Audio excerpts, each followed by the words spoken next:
नमस्कार, स्वदेश न्यूज की खास पेशकश में आप सभी का स्वागत है। मैं हूं आपके साथ राखी। भोपाल में 24 फरवरी से शुरू हो रहे ग्लोबल इन्वेस्टर समिट में एक विशेष एक जिला एक उत्पाद यानी ODOP एक्सपो का आयोजन किया जाएगा, जो प्रदेश के कारीगरों और किसानों को वैश्विक मंच प्रदान करेगा। इस एक्सपो में प्रदेश के 38 ODOP उत्पादों को प्रदर्शित किया जाएगा, जिनमें हस्तशिल्प, कृषि और खाद्य उत्पाद शामिल होंगे। मुख्यमंत्री डॉक्टर मोहन यादव ने कहा कि एक जिला एक उत्पाद हमारे कारीगरों और किसानों को आत्मनिर्भर बनाने की दिशा में एक महत्वपूर्ण पहल है। ग्लोबल इन्वेस्टर समिट में एक्सपो माध्यम से हम अपने स्थानीय उत्पादों को वैश्विक मंच देने जा रहे हैं, जिससे प्रदेश के उद्योगों, विशेष रूप से हस्तशिल्प और कृषि उत्पादों को नई पहचान मिलेगी। सीएम ने कहा कि यह एक्सपो न केवल हमारे कारीगरों के कौशल को प्रदर्शित करेगा, बल्कि उन्हें नए व्यावसायिक अवसर भी प्रदान करेगा। इसमें मध्य प्रदेश के विभिन्न जिलों के विशिष्ट उत्पादों को प्रदर्शित किया जाएगा, जिससे स्थानीय शिल्प, कृषि और खाद्य उत्पादों को राष्ट्रीय और अंतर्राष्ट्रीय पहचान मिलेगी। मुख्यमंत्री डॉक्टर मोहन यादव ने कहा कि यह एक्सपो न केवल हमारे कारीगरों के कौशल को प्रदर्शित करेगा, बल्कि उन्हें नए व्यावसायिक अवसर भी देगा। यह एक्सपो केवल प्रदर्शन के लिए नहीं, बल्कि व्यावसायिक अवसरों के लिए भी अहम है। कारीगरों को नए बिजनेस कनेक्शन और बाजार से जोड़ने के लिए हर काउंटर पर आने वाले आगंतुकों का डेटा एकत्र किया जाएगा। इस डेटा मैनेजमेंट की जिम्मेदारी भोपाल के प्रतिष्ठित कॉलेजों के छात्रों को दी गई है, जिससे उन्हें भी व्यावसायिक अनुभव मिलेगा। तो GIS से लोकल उत्पादों को ग्लोबल मंच देने की तैयारी है। एक जिला एक उत्पाद पर सरकार का फोकस है, और एक जिला एक उत्पाद को कैसे फोकस किया जाएगा और इस GIS से कैसे उसको शामिल करके आगे वैश्विक पहचान देने की तैयारी है। सीधे चर्चा पर चलेंगे। हमारे साथ मेहमान जुड़े हैं। सबसे पहले आपका परिचय करा दें। भारतीय जनता पार्टी की मीडिया पैनलिस्ट हैं वंदना त्रिपाठी। वंदना जी, बहुत स्वागत चर्चा में जुड़ने के लिए। और वरिष्ठ पत्रकार हैं KS शाइनी। KS शाइनी जी, आपका भी बहुत स्वागत है। मैं सबसे पहले चर्चा की शुरुआत करूंगी वंदना जी आपसे। मुझे सुन पा रही हैं? जी बिल्कुल, आप मुझे देख पा रही हैं?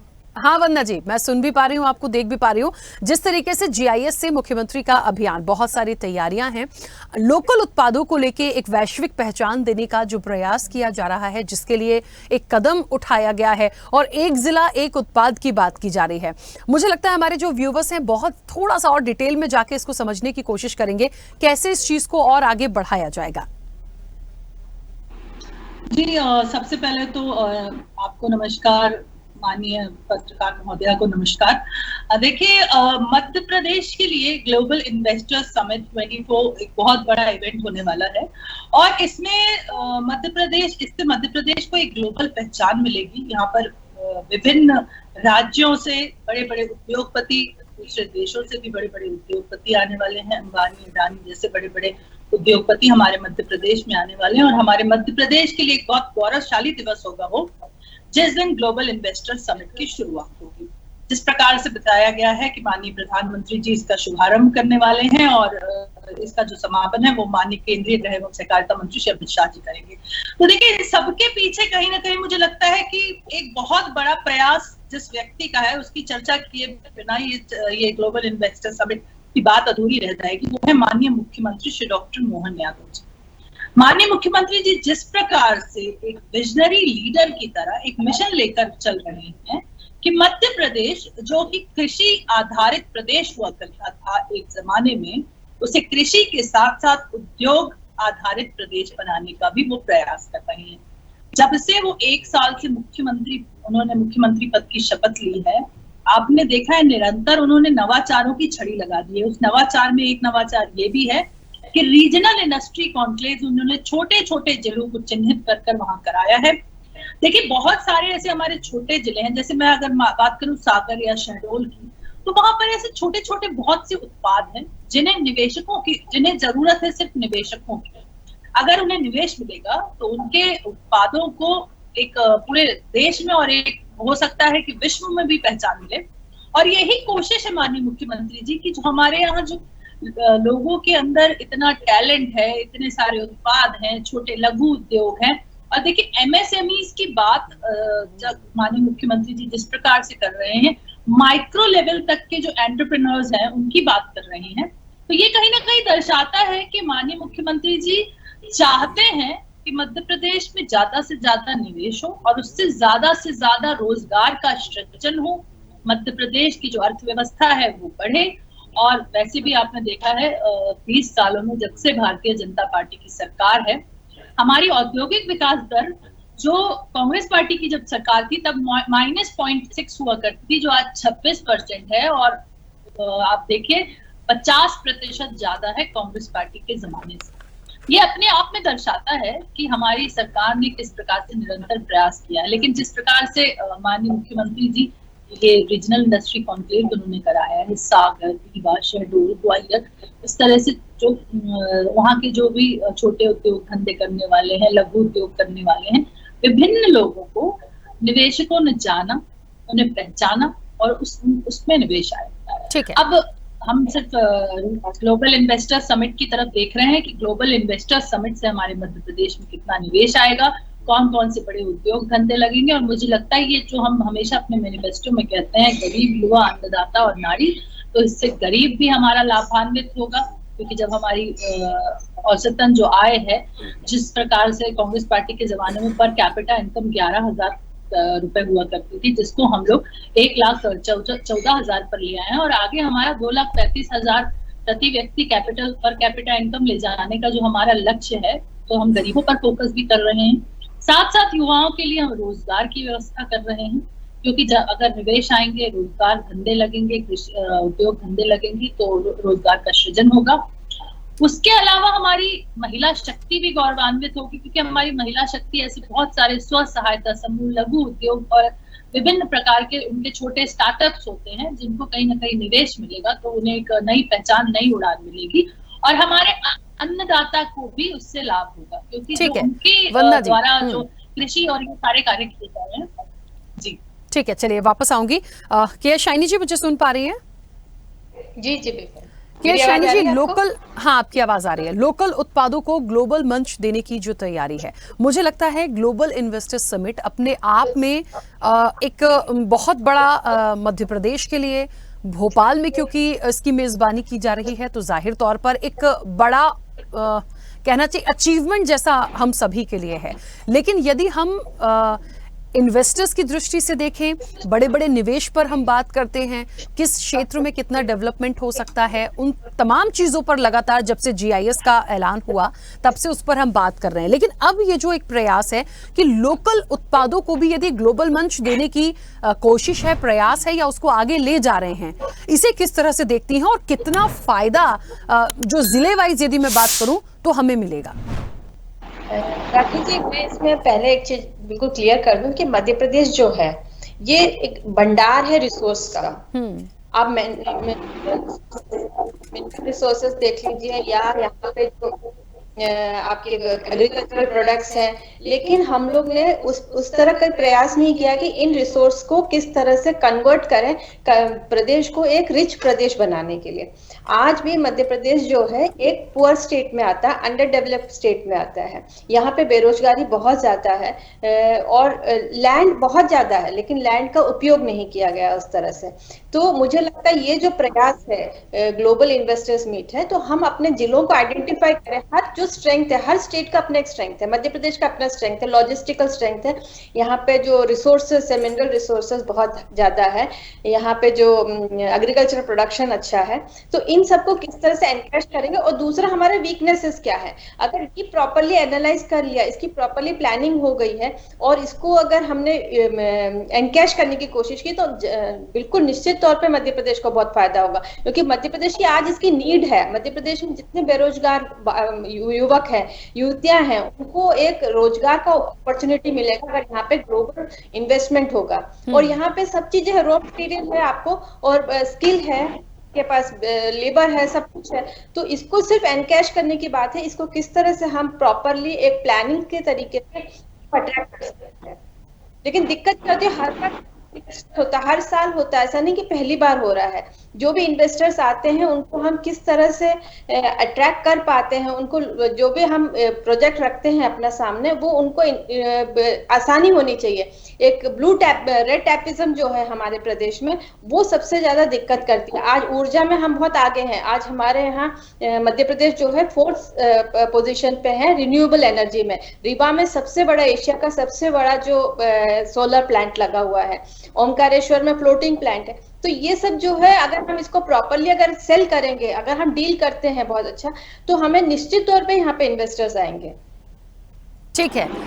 एक चीज और है लेकिन के एस शाइनी जी, जो मैं आपसे जानना चाहती हूँ कि आप वरिष्ठ पत्रकार हैं, आपने जितनी चीजें बताई हैं वो बिल्कुल ठीक हैं और जाहिर तौर पर एक सुझाव के तौर पर भी उसको लिया जाना चाहिए, लेकिन इस पूरे जीआईएस सिस्टम में और इसको लेकर लगातार जिस तरीके से आगे बढ़ाने का निवेश की दृष्टि से हम बात कर रहे हैं, प्रयास भी है, ये ग्लोबल इन्वेस्टर समिट भी इसलिए है, लेकिन जहां तक कहते हैं ना कि जब मध्य प्रदेश की बात आएगी, भोपाल की बात आएगी, तो भोपाल के हर जिले से भी जब हम उन उत्पादों को उठाकर उस मंच कर प्रोवाइड करेंगे या वहां पर स्टॉल्स लगाएंगे, उसको हम कितना दे पा रहे हैं, उसको हम कितना बता पा रहे हैं, उससे हम कितना एक फायदा ले पाएंगे, उस दृष्टि से मेरा एक प्रश्न आपसे है कि ये कितना हमको ग्रोथ दे सकता है आने वाले समय में, क्योंकि कहते हैं ना मध्य प्रदेश का डेवलपमेंट होगा, भोपाल का डेवलपमेंट होगा, लेकिन जिलों से भी यदि उनको प्रॉफिट होने लगे तो धीरे धीरे चीजें एक अच्छी आगे बढ़ेंगी। बिल्कुल, जैसे मैंने पहले कहा, हर स्टेट का अपना एक यूएसपी होता है, अपना एक स्ट्रेंथ होता है। इसी तरह से हर जिले का अपना एक स्ट्रेंथ है। हर जिले में कहीं पे मतलब टॉयज बहुत अच्छा मिलता है, मध्य प्रदेश में कारीगर है, वहां पे फर्नीचर बनाने के बहुत अच्छे कारीगर है। किसी जिले में जैसे अपने यहाँ पन्ना है तो वहां पे डायमंड का बहुत अच्छा एक व्यवसाय हो सकता है। तो हर जिले का हम अगर हर जिले सिंगरौली ले लें, हर जगह ले लें, तो कहीं ना कहीं वहां पे एक वहां की स्पेशलिटी है। फूड का हम ले लें तो हर जगह की अपनी स्पेशल खान पान है। तो हम इन सब चीजों को एक जगह लाकर अगर यहाँ पे एक सेंटर बना लें भोपाल, और वहां पे सारे ग्लोबल लोग इनवाइट कर रहे हैं, जैसे डॉक्टर मोहन यादव जी जितनी मेहनत कर रहे हैं, इतने दिनों से कर रहे हैं इसके लिए, तो मुझे बिल्कुल एश्योर्ड है कि कई लोग आएंगे। लेकिन सिर्फ उसको किस तरह से प्रेजेंट करते हैं वो बहुत इंपॉर्टेंट है। हम बात तो कर रहे हैं इस चीज को, हम बातचीत में तो अच्छा लग रहा है, सब कुछ है, वहां पे जब ग्लोबल इन्वेस्टर मीट होगा तो वहां पे वो प्रॉपरली उनको प्रेजेंट कर पाएंगे, उनको लुभा पाएंगे, उनको किस तरह से उसको अट्रैक्ट करते हैं, ये सब आने वाला समय बताएगा। लेकिन मुझे निश्चित तौर पर लगता है कि अगर इस तरह से कुछ इसको कन्वर्ट कर देते हैं इनटू प्रॉपर इन्वेस्टमेंट, तो आप देखिए कि मध्य प्रदेश जो है जो अपने भारत का एक बहुत अच्छा एक राज्य बन के उभर सकता है। यहाँ का जीडीपी ग्रोथ जो है, जो आज इतना नीचे है, वो ऊपर जा सकता है। बिल्कुल ठीक है। वंदना जी, एक बात है, जब से जीआईएस की बात हुई है और लोकल उत्पादों पर बहुत फोकस किया जा रहा है, एक जिला एक उत्पाद की हम यहाँ पर बात भी कर रहे हैं, और शाइनी जी ने भी बताया कि जिस तरीके से मध्य प्रदेश और भोपाल की अपनी एक खूबियां हैं ना, वैसी हर एक जिले से भी चीजें बहुत ज्यादा डेवलप होकर आगे बढ़ सकती हैं, और है ये बात बिल्कुल सच है। इन्हें इनके जो स्टॉल्स लगाए जाएंगे, जिस तरीके से पूरा एक माध्यम तैयार किया गया है, उनको बताने के बाद उनको किस तरीके से डिस्ट्रीब्यूशन में आप लाएंगे और कैसे उन चीजों को कहते हैं कि यदि हमें फायदा पहुंचाना है, उसके लिए किन किन कड़ियों को यहाँ पर जोड़ के देख सकते हैं सरकार की तरफ से जो प्रयास किए जा रहे हैं? शाइनी जी ने जो प्रश्न उठाए हैं बिल्कुल सही उठाए हैं। एक रेड टैपिज्म की जो उन्होंने बात की है, लाल फीताशाही, तो उसको खत्म करने के लिए हमने सिंगल विंडो सिस्टम लागू किया है, और हमने ये सुनिश्चित किया है कि जो भी उद्योग धंधे जिस भी जिले में लगेंगे, वहां के जो डिस्ट्रिक्ट मजिस्ट्रेट है उनका डायरेक्ट इंटरफेरेंस होगा, और वो डायरेक्ट टच में रहेंगे उस उद्योगपति से, ताकि जिस भी प्रकार की उनको समस्या है वो डायरेक्ट डिस्ट्रिक्ट मजिस्ट्रेट को रिपोर्ट कर सके। अब जिस प्रकार से अलग अलग उत्पादों की बात हो रही थी, एक चर्चा में एक रीवा का सोलर प्लांट की चर्चा आई थी। मैं आपको बता दूं कि हम इस समय 2003 के मुकाबले 18,000 में, पहले 2300 मेगावाट हम बनाते थे, आज 18,000 मेगावाट बिजली बना रहे हैं। और हमारी जो रीवा की जो सौर ऊर्जा है, उससे आज दिल्ली की मेट्रो चल रही है। तो देखिए, ये अपने आप में कितना बड़ा अचीवमेंट है। कॉटन इंडस्ट्री की हम बात करें तो कॉटन इंडस्ट्री पहले इंदौर तक सीमित थी, उसका विस्तार किया गया है। जबलपुर की बात करें तो जबलपुर सूट हब है, उसको हम ये सब चीजें हम लाएंगे, सामने रखी जाएगी। और अभी जिस प्रकार से शाइनी जी कह रही थी कि धरातल पर वो दिखाई देना चाहिए, तो देखिए माननीय मुख्यमंत्री जी ने जिस प्रकार के प्रयास किए, कोयम्बटूर जाके, बेंगलुरु जाके, मुंबई जाके, दिल्ली जाके निवेशकों से, उद्योगपतियों से 1-to-1 जो चर्चा की है, मुझे लगता है ये बहुत माइन्यूटली उन्होंने कार्य किया इस पर।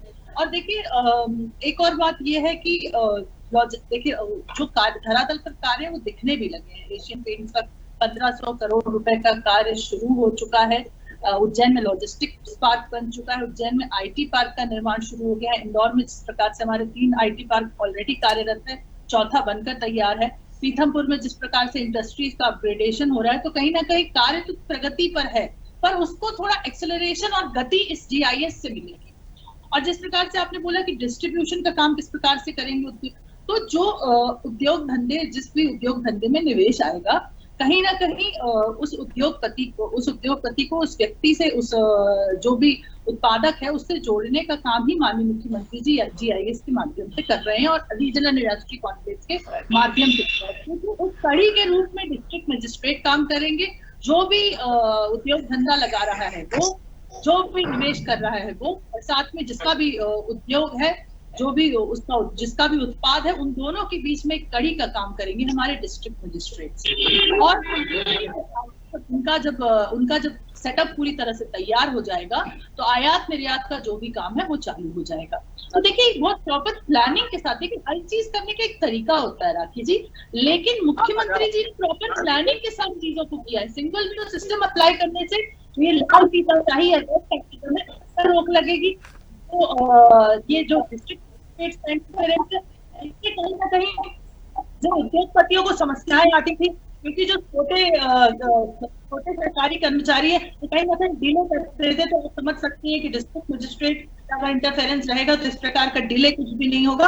तो ट्रांसपेरेंसी के साथ माननीय मुख्यमंत्री जी ने काम किया। और जब हम छोटे छोटे उत्पादों की बात करते हैं, तो देखिए अगर हम सिर्फ रीवा की बात कर लें तो रीवा में रीवा का जो आम है बहुत अलग अलग वैरायटी के आम वहां होते हैं। लेकिन आज हम महाराष्ट्र के अल्फांसो मैंगो को जानते हैं, क्योंकि महाराष्ट्र ने उसकी ब्रांडिंग करी है, उसका एडवर्टीजमेंट किया है, और आज ग्लोबल लेवल पर अल्फांसो मैंगो 2000 रुपए प्रति किलो तक बिकता है। लेकिन हमारे रीवा में भी उस प्रकार का आम की पैदावार होती है, पर उसको सही तरीके से ब्रांडिंग और एडवर्टीजमेंट की जरूरत है, जो रीजनल इंडस्ट्री कॉन्क्लेव के माध्यम से, मैं एक एग्जांपल के रूप में आपको बता रही हूँ, रीजनल इंडस्ट्री कॉन्क्लेव के माध्यम से उस जो अन्नदाता है या जो कृषक है उसको उस उद्योगपति से जोड़ने की कोशिश की गई है, जो फ्रूट में काम करते हैं या फ्रूट बिजनेस में काम करते हैं, उसी प्रकार से फूड बिजनेस में काम करते हैं, उसी प्रकार से अलग अलग, जैसे पन्ना के डायमंड की बात करते हैं, तो हमारा जो पन्ना का डायमंड है वो पूरे all over the world popular, लेकिन उसको एक प्रॉपर ब्रांडिंग मिलेगी जब इस तरह के माध्यम से निवेशक निवेश लगाएंगे और उनको बाहर ले जाएंगे। तो कहीं ना कहीं मुझे लगता है समिट होती रही है, कुछ हुआ है, लेकिन मुख्यमंत्री जी ने जिस प्रकार से प्रॉपर प्लानिंग के साथ कार्य किया है वो एक बहुत शुभंकर मुख्यमंत्री है मध्य प्रदेश के लिए। आप देखिए, जापान जैसा देश हमारा कंट्री पार्टनर बन गया है, जर्मनी से हमें इन्वेस्टमेंट आया, माननीय मुख्यमंत्री जी ने जर्मनी से जो इन्वेस्टमेंट आए तो जर्मनी में बैठे बैठे जमीन अलॉट करी है। उन्होंने ये नहीं किया कि यहाँ आए और वहां बैठे उन्होंने इन्वेस्टर्स को जमीन अलॉट करवाई है।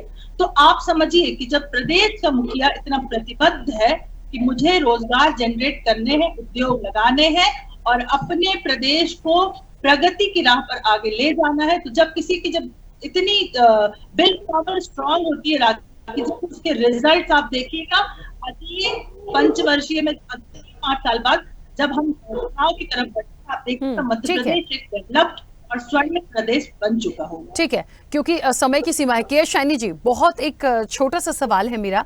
38 ODOP लगाने की बात हो रही है, अब चंदेरी साड़ी भी है, जैकेट्स भी हैं, और ये भी कहा जा रहा है कि पूरा उसकी जो निर्माण प्रक्रिया होती है उसका लाइव प्रेजेंटेशन वहां दिया जाएगा। मानती हैं कि ये सारी चीजें, देखिए चंदेरी की साड़ी की अपनी एक खासियत है, अपनी पहचान है, जाहिर तौर पर आप बांस में चले जाइए, आप जैकेट्स की बात करें तो ये सारी चीजें जो दिखाने का प्रयास किया जाएगा या जिस तरीके से इसकी निर्माण प्रक्रिया को दिखाया जाएगा, तो कहीं ना कहीं हम मान सकते हैं कि वाकई एक स्टेप हम आगे बढ़ेंगे और हो सकता है कि इन सारी चीजों से वो चीज हमें मिल जाए जिसके लिए इतना अथक प्रयास सरकार कर रही है। जैसे पॉइंट आउट किया कि चंदेरी की साड़ी है, अपने महेश्वरी साड़ियां हैं, ये सब जो है बहुत ग्लोबल लेवल पे भी इसका बहुत डिमांड है। लेकिन सिर्फ जैसे रचना जी ने भी कहा, एक प्रॉपर चैनल नहीं है कि ये मार्केटिंग कर सके, इसकी ब्रांडिंग नहीं है, वहां तक पहुंच सकने की बना रहे हैं वो सक्षम ही लगती है, इतना टाइम कंज्यूमिंग होता है, तो वो सब बंद होते जा रहे हैं। आपने देखा होगा कि के जितने वर्कर खत्म हो रहे हैं, तो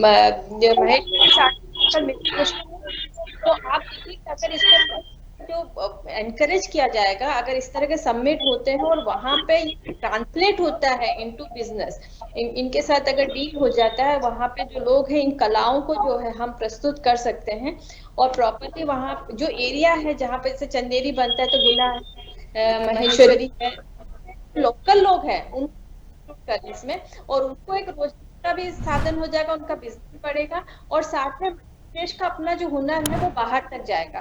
तो ये एक प्रॉपर, जैसे सिर्फ कागजी बात ना रह जाए, इसको धरातल पे उतारना चाहिए। वहां पे लोगों के बहुत टैलेंटेड हैं, जिस तरह से चंदेरी की साड़ियां बनती हैं, महेश्वरी की साड़ियां बनती हैं, जैसे डायमंड की अपन ने बात करी है, ये सब चीजें जो है ना हाथ का हुनर होता है और इनको अगर हमने रिकॉग्नाइज कर लिया और इनको एक प्रॉपर चैनल, तो हमारे यहाँ रूरल डेवलपमेंट भी होगा, साथ में मध्य प्रदेश का एज एन होल डेवलपमेंट हो जाएगा। बिल्कुल, चलिए, क्योंकि कागज पे बात होगी, धरातल पर नहीं उतरेगा, तो ये हर साल जैसे यहीं पे रह जाएगा। ठीक है के शैनी जी, समय भी हो गया है। आप दोनों मेहमानों का बहुत शुक्रिया इस चर्चा में जुड़ने के लिए। तो जाहिर तौर पर देखिए, मध्य प्रदेश के कारीगरों को एक नई दिशा मिलेगी, एक पहचान भी मिलेगी, क्योंकि कहते हैं ना कि जब ग्लोबल इन्वेस्टर्स समिट है, जब सभी लोग यहाँ आएंगे, बड़े बड़े उद्योगपति आएंगे, निवेश की दृष्टि से ये पूरा आयोजन है, एक सार्थक और सफल बनाने की जो पूरी कोशिश है मध्य प्रदेश सरकार की, वो जाहिर तौर पर आगे बढ़ रही है। और ऐसे में एक जिला एक उत्पाद की जो एक पहल यहाँ पर दिखती है कि उसको लेकर भी काम किया जा रहा है, उसकी भी पूरी तैयारियां हैं,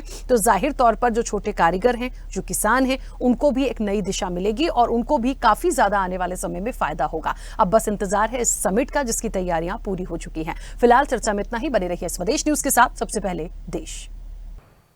ऐसे ही वीडियोस के लिए लाइक करें, शेयर करें, फॉलो करें, YouTube पर जाकर सब्सक्राइब कर बेल आइकन दबाना ना भूलें और ताजा अपडेट्स के लिए स्वदेशलाइव.com पर जरूर जाएं।